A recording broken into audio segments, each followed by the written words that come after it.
জাহাঙ্গীরনগর বিশ্ববিদ্যালয়ের কেন্দ্রীয় ছাত্র সংসদ ও হল সংসদ নির্বাচনের মনোনয়নপত্র সংগ্রহ ও জমাদানের সময় একদিন বাড়ানো হয়েছে।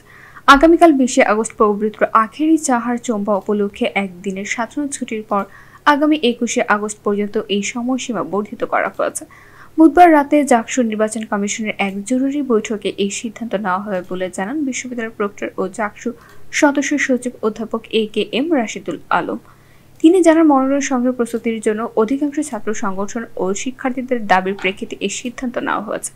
নতুন সময়সূচি অনুযায়ী আগামী 21 আগস্ট দুপুর 2টা পর্যন্ত মনোনয়নপত্র সংগ্রহ ও বিকেল 4টা পর্যন্ত মনোনয়নপত্র জমা দেওয়া যাবে।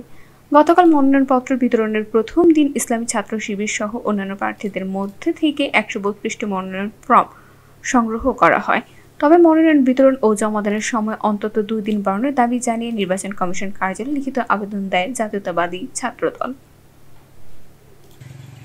দেশের একমাত্র আবাসিক বিশ্ববিদ্যালয় জাহাঙ্গীরনগর বিশ্ববিদ্যালয়ে কেন্দ্রীয় শিক্ষার্থী সংসদ ও হল সংসদ নির্বাচনের যে তফসিল, সেই তফসিল অনুযায়ী মনোনয়নপত্র গ্রহণ এবং মনোনয়নপত্র জমাদানের কার্যক্রম গতকাল, দ্যাট ইজ আমরা যদি বলি 18 আগস্ট থেকে চলমান আছে।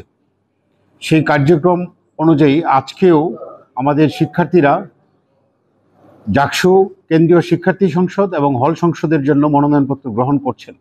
একই সাথে আমরা নির্বাচন কমিশন শিক্ষার্থীদের আবেদনের পরিপ্রেক্ষিতে মনোনয়নপত্র সংগ্রহ ও জমাদানের সময়সীমা গত রাতে জাকসুর নির্বাচন কমিশনের একটি সভা ছিল, সেখানে সময়সীমা আমরা বর্ধিত করার সিদ্ধান্ত গ্রহণ করেছি।